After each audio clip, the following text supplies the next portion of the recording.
What's up guys, it's time to take a look at the official Android 9.0 Pie. Yes, P for Pie. That's the official name that Google has revealed for this version. We're going to be taking a look at the major new changes with the Android P, what's the best of this new version, and also what does it mean for the Samsung phones, like when you should expect the update, and also what does it mean for the Samsung phones, what kind of features and changes you should expect from Samsung to implement with the Android 9.0 Pie update when it arrives for the Galaxy S9 Plus and the other Samsung phone, and how long will it take. So we're going to talk about all of that. So first up, appearance-wise, nothing majorly changed compared to the Oreo. It's not super colorful. They are keeping their minimal look, but in some areas, there are a lot of huge changes that you're definitely going to notice. So first up, with the Android 9.0, Google has officially introduced the gesture support for the Pixel phones. Right now, you can have the gesture and navbar keys if you want to, but in the future, it is expected that Google will completely switch to the navigation gesture on their stock Pixel phones.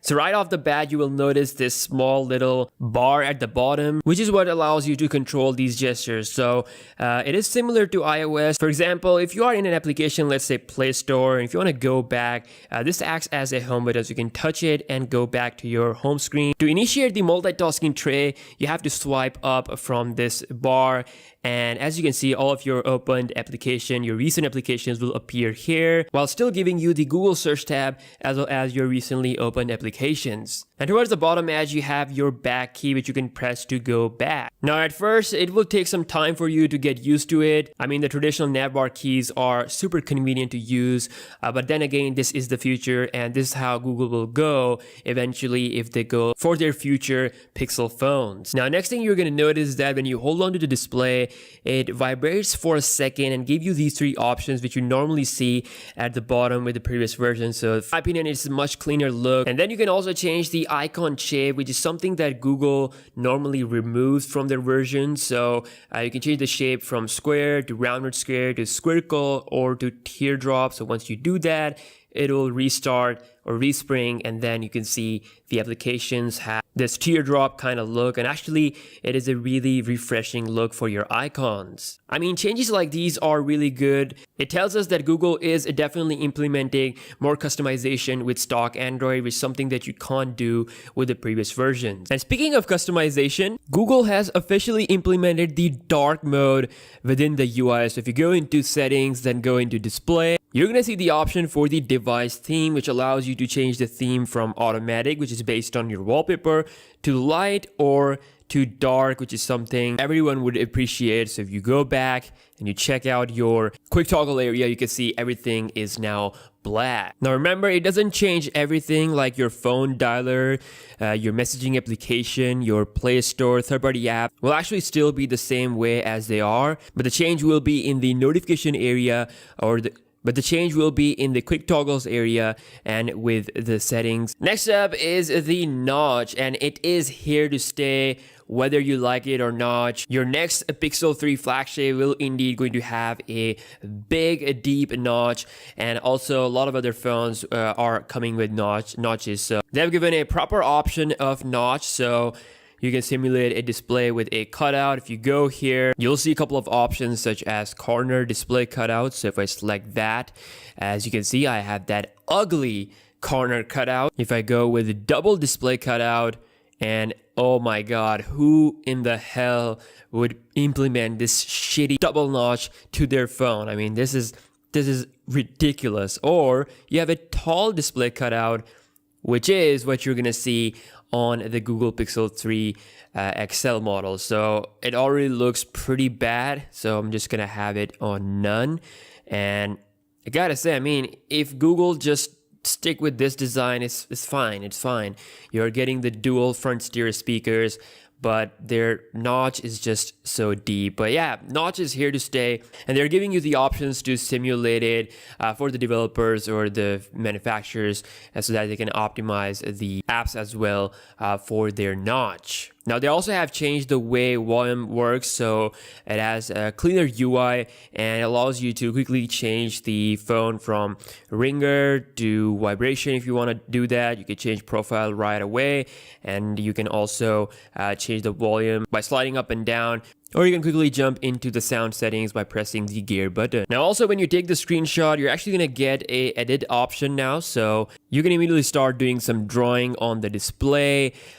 You can also change the colors, change the brush. Now next up is the lockdown security. So Google is taking your security pretty seriously, and they're giving us the option to lock down. So once you enable the option and you go into your lock screen and hold the power key, you're gonna see an option called as lockdown. So if I go ahead and press it, this is basically this will disable the fingerprint reader. So it's not gonna work. It's basically going to disable the notifications as well. So they're not gonna appear on the display. Your smart lock stuff, everything will be disabled, and the only way to get in the phone will be your PIN code. This will come handy if someone is like robbing you, they knock you out and they use your finger to unlock the phone. But if you do the lockdown option, no one can actually, get into the phone without knowing the PIN code. So this is something that is really good, and it will be coming to Samsung phones as well when they receive the Android Pie update. A couple of new changes with the battery. So when you go into settings, it actually gives you an estimated time of how long your phone will last. So it's showing that my phone will last about 12:45 p.m.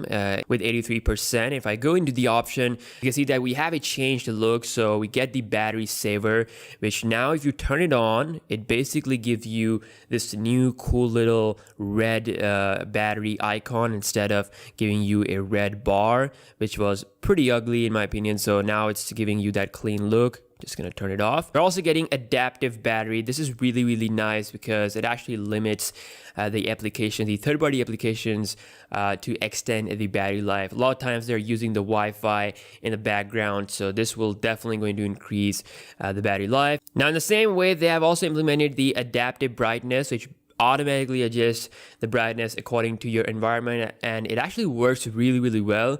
So you can definitely save a lot more battery by having this turned on. Also with the ambient display or always on display, whatever you want to call it, you can actually see the battery percentage as well. It's right here. They also launched a new dashboard for digital well-being. It's basically going to allow you to control your smartphone addiction, give you a data of how much apps you're using. You can limit your usage in order to control your smartphone usage. So those were some cool options with the Android 9.0 Pie, some of the cool changes that Google has implemented. And now let's talk about what does it mean for the Samsung user.